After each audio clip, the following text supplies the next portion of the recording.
Nagbigay po ng eksplanasyon si Harry Roque mga kababayan kung bakit bigla-bigla inendorso ni VP Inday Sara ang isang Marcos na naman mga kababayan.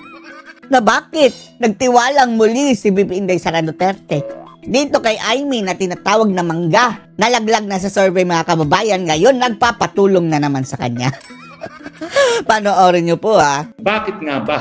Bakit? Ang Inday Sara nag-endorso pa kay Amy Marcos. Na naman. Isa po talaga ako sa nagtanong sa kanya. Yung matapos siya na sampahan ng kung ano kaso ng House of Representatives. Hanggang ngayon mga kababayan, parang tulala pa rin tayo. Oh. Dito sa ating nakita. Talagang baka maya-maya mag-endorso na naman siya ng Marcos. At sinagot din niya ako, gaya ng sinabi niya sa buong daigdig, never again sa Marcoses. Oh, never again. Pero baka mayroon talagang rason si Sara dito mga kababayan. At sa tingin natin alam niya na kahit i-endorso niya si Marcos mga kababayan, hindi pa rin natin yan iboboto. Oh. So bakit kaya nag-endorso na naman si Inday Sara sa mga Marcoses? Bakit? Well, alam niyo po, naniniwala ako sa loobin talaga ni Inday Sara, never again to the Marcoses. Never again, pero, never again. Ang anman naman niya nakakulong sa dahig. Siya. May kinalaman ito sa pagkakakulong ni dating Pangulong Digong mga kababayan. Siguro no choice si Sara Kailangan niya nakakampi siguro mga kababayan. And this time, kung siya ang ginamit noon ni Amy, baka ngayon mga kababayan, maggagamitan na lang silang dalawa. Ni Satan. Gagawin niyang instrumento si Amy. Oh, sige Sara, manggahin mo yan si Amy. Ay ginikipit. Siya ay na-impeach at siya ay dadaan sa pagliliti sa Senado. So kung siya nag-endorso kay kay Amy Marcos, siguro naman may dahilan po ang ating Inday Sara kung bakit niya ginawa. May dahilan siguro. Napag-aralan natin, isa-isahin natin ang mga posibleng dahilan. Sige. Well, narariyan na yung kanyang impeachment trial, no, na kung saan lilitisin siya ng Senado, no? At alam naman natin na kinakailangan ni Inday Sara ng at least 8 senador na boboto kontra sa impeachment para siya ay manatili bilang isang vice president. At maganda nga daw ito mga kababayan dahil itong move ni VP Inday Sara Duterte na nag-addition na siya mga kababayan. Politics is addition kasi. Indikasyon daw ito mga kababayan na lumalaban na si VP Sara Duterte. Doon kung dati-rati, sige okay lang sa kanya na ma-impeach siya. Ngayon lumalaban na siya at lalong tumatapang mga kababayan sa kanyang karera sa pagiging presidente sa 2028. Bilangin natin ilan ba yung susuporta kay Inday Sara. Pero never again ha! Huwag niyong iboto si Marcos mga kababayan, si Amy Marcos. Once a snake is always a snake. Sa impeachment. Ang sigurado dyan ay yung tatlong PDP. Si Robin, si Bongo, si De La Rosa. Okay? Yan naman po ay siguradong yung dalawa dyan ay siguradong mananalo na. Tapos pasok na rin sa survey si Marcoleta, si Philip Salvador. Ngayon, na-endorso na rin ni Presidente, ni VP Sara si Camille Villar. Siguro naman si Camille Villar. Tapos si Camille Villar mga kababayan, 1+1 pa yan sila. Dahil ang kapatid niyang si Mark tahimik lang. Ay siguradong papanig sa kanya. Oh, at least dalawa na agad ang Villar ha. Boto na rin sa kanya.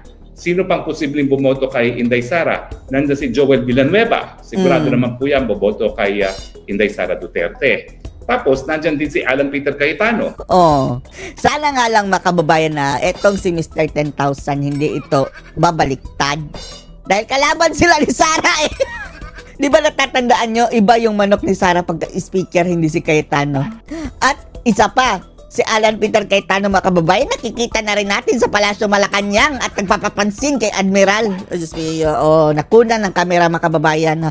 Oh, grabe. Pinagsiksikan talaga ni Alan Peter ang kanyang sarili doon kay Admiral na makipag-usap. The first of all, ang kay Marcos sana yan si Cayetano ha. Bakit friendship na sila? Hindi masyado magkasundo itong dalawa pero dahil naging vice presidente naman ni Tatay Digong si Alan Cayetano. Yan na lang ang iyong Consuelo Cayetano. Huwag kang paboran mo si Sara. At nagsasalita ngayon, sigurado naman po ako na si Alan Peter Cayetano hindi rin susuporta sa pagtatanggal kay VP Sara. Nandyan din yung kapatid niya, si Pia Cayetano, na bagamat hindi pa nai-endorso ngayon Inday Sara. Bagoong Pilipinas yan tingin ko may endorso rin. Paano kung hindi? Dahil pasok sa top 6 mga kababayan ata si Cayetano. So, posibleng pang 8 ay si Amy Marcos. Ngayon siya ay na-endorso na. Siguro naman, kapag na-endorso na ngayong na-endorso na ni VP Sara si Mangga Amy Marcos, talaga namang at least maninindigan si Manang Amy na paano kung hindi? Paano kung hindi? Mabubudol na naman si Sara niyan. Sana nga lang ha, sana nga lang. hihindian niya ang anong tangka para tanggalin sa pwesto ang ating Vice President. Sana nga naman po, no?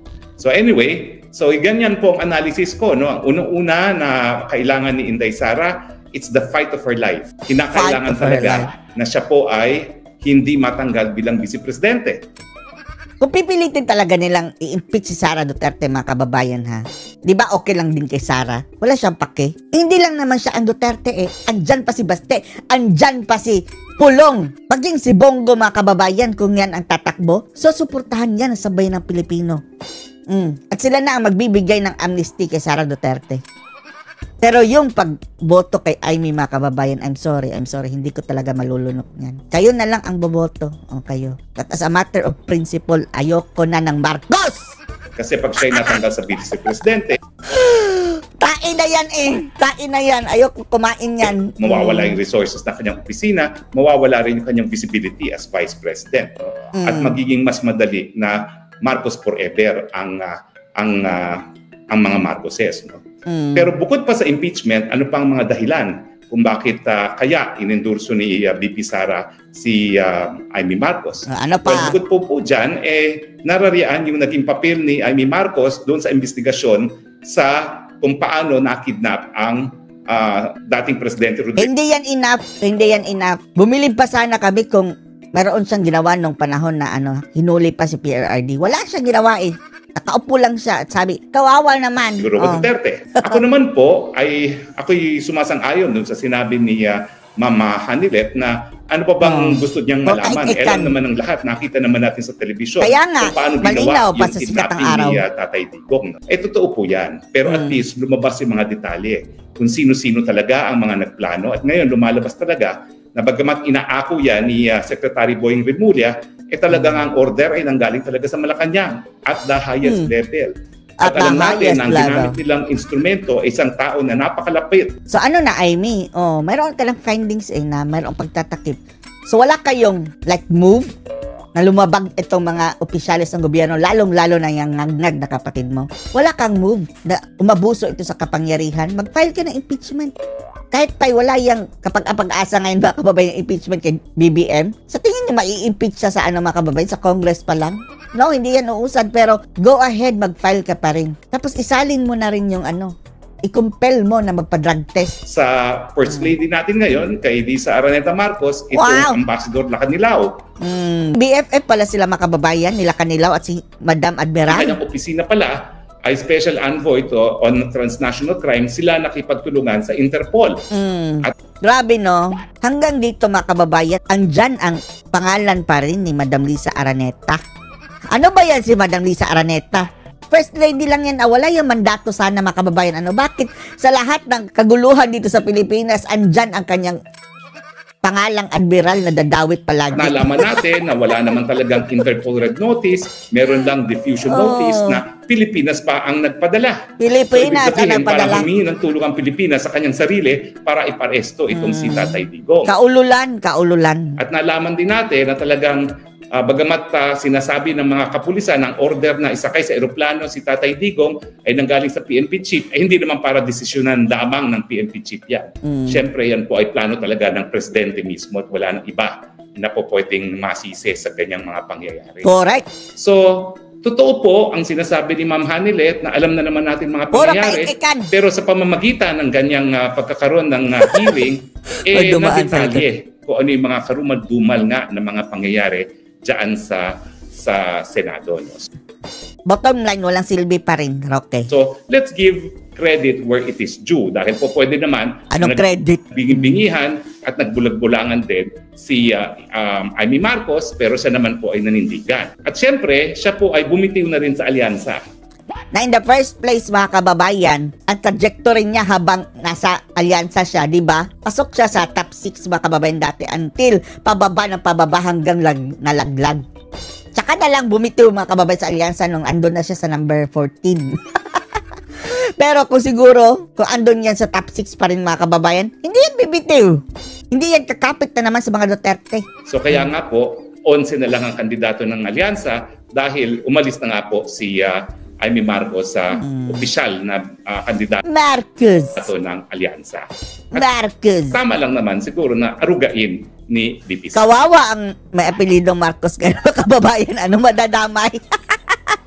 Madadamay sa galit ng tao.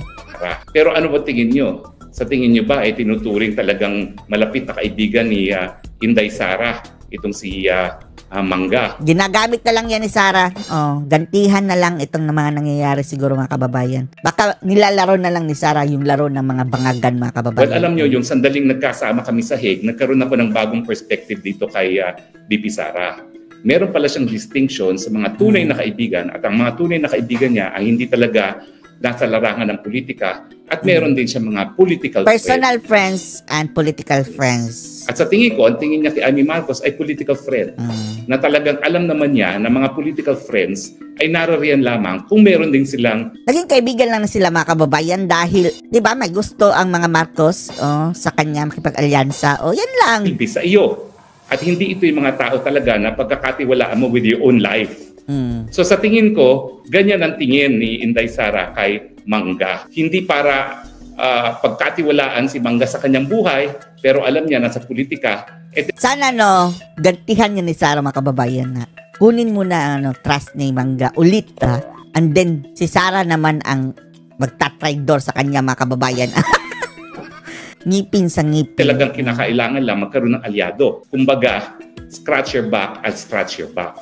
Ngayon, nangangailangan ng suporta si Amy Marcos. Siyempre, tinulungan siya ni Inday Sara. No way. Kayo na lang ang bumoto mga kababayan. At kayo na lang. Huwag nyo kaming isali. Saka naman natin. Na bagamat minsan nang nabigo si Inday Sara doon sa kay Amy Marcos dahil ginamit nga siya para manalo at talaga namang wala namang masyadong nagawa si Inday Sara, si Amy Marcos para itigil yung mga maiitim na balak ng kanyang kapatid at ng mga kaalyado ng kanyang kapatid, kahit papano, magiging kakampi ni Inday Sara itong si Mangga Amy Marcos. Sana nga lang. Ano masasabi niyo dito mga kababayan? Post your comments below.